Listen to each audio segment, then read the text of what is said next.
یہ حضور میرا رسولوں کی بعثت کے متعلق کس کے متعلق؟ رسول کی آمد کے متعلق. میں نے کہا آج کل 1 بجے ہو گیا نا جمعہ.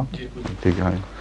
کہ ایک رسول سے آنے سے پہلے پیشین گوئیاں بھی موجود ہوتی ہیں، تو لوگ یہ بھی جانتے ہیں کہ وہ ہمارے جیسے ہی ایک انسان ہوگا. جانتے ہیں؟ ہاں جی، سمجھتے تو یہی ہیں. نہیں، جب رسول کے آنے کا وقت ہوتا ہے تو کبھی یہ نہیں سمجھتے.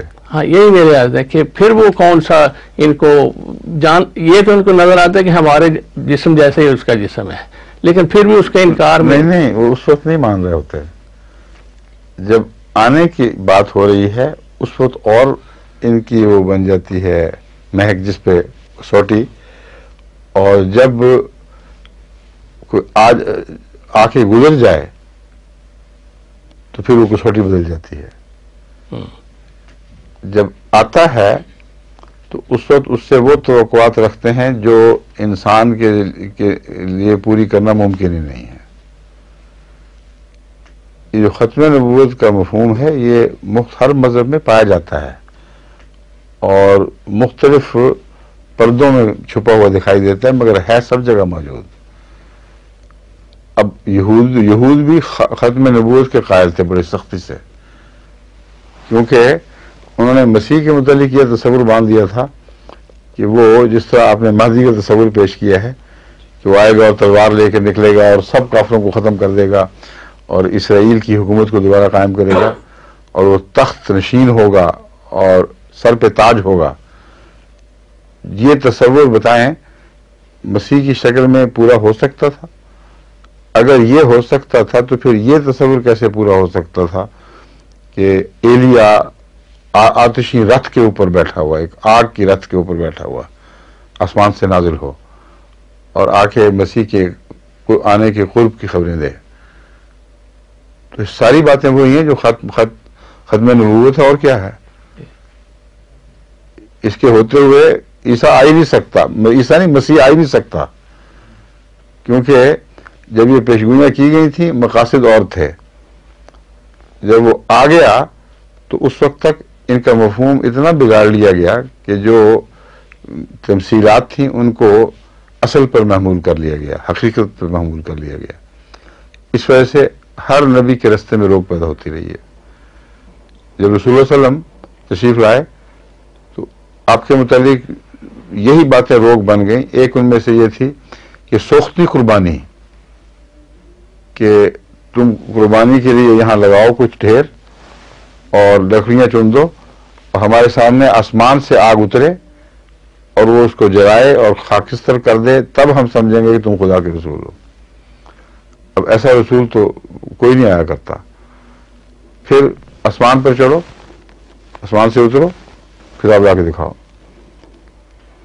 تو ساری باتیں جو ختم نبوت کا مفہوم رکھتی ہیں، نام رکھیں یا نہ رکھیں، ہر نبی کی آمد سے پہلے قوم میں رائج ہو چکی ہوتی ہیں. اور جب ایک نبی کا انکار ہو جائے اس بنا پر اور پھر خدا کی تقدیر مجبور کر دے قوم کو اس کو مان لیں، تو اس حقیقت کو تسلیم کرنے کے بعد پھر اس حقیقت کو آسمان کی طرف اٹھانا شروع کر دیتے ہیں. حضور صلی اللہ علیہ وسلم کو بشر کے طور پر مانا گیا تھا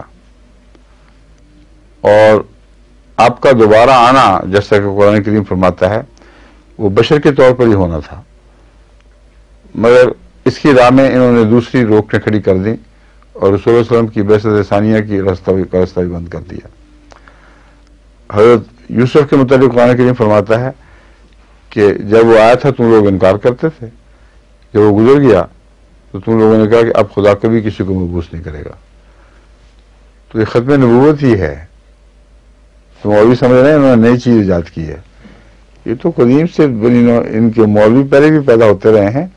ختم نبوت کا عقیدہ قدیم ترین ہے اور شیطان سے شروع ہوا تھا. شیطان نے آدم کی نبوت ہی ختم کر دی تھی، چلنے نہیں دی اپنی طرف سے کہ جو مجھ سے نیچے میں نہیں مانوں گا. اور اصل بھی یہ بات ہے، انانیت ہے انسان کی جو راہ میں حائل ہوتی ہے. مولویت انانیت ہی کا نام ہے. مولویت سمجھتی ہے کہ میری رہنمائی، میری لیڈرشپ کو آسمان سے آنے والا چھین رہا ہے، یہ ہو سکتا ہے میں چھیننے دوں اس کو. تو اور وہ کیا قصہ تھا ابلیس کا اگر یہ نہیں تھا تو؟ صاف اس نے کہا تھا کہ اس شخص سے جو میرے سے گھٹیا، میرے سے معمولی، میں اس کی بات کیسے مانوں، میں اس کے سامنے کیسے سجدہ ریز ہوں.